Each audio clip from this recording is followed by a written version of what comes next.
की आपल्याला ईश्वर सेवा करायची आहे, त्यात अजिबात कुठंही कुचराई नको, अतिव्याप्ती नको, अव्याप्ती नको आणि दंभ अहंकार दोषसुद्धा नको. लोकाला दाखवायसाठी का आपल्या अनुभवासाठी, आपल्याला अनुभव गरजेसाठी आहे का, म्हणजे लोक करतात म्हणून माळ कशी घालावी, म्हणजे गर्जन घालावी.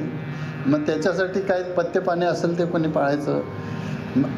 मी आजारी पडायचं, तुम्ही औषधं खायची काय आणि पथ्य पाणी पाळायचं.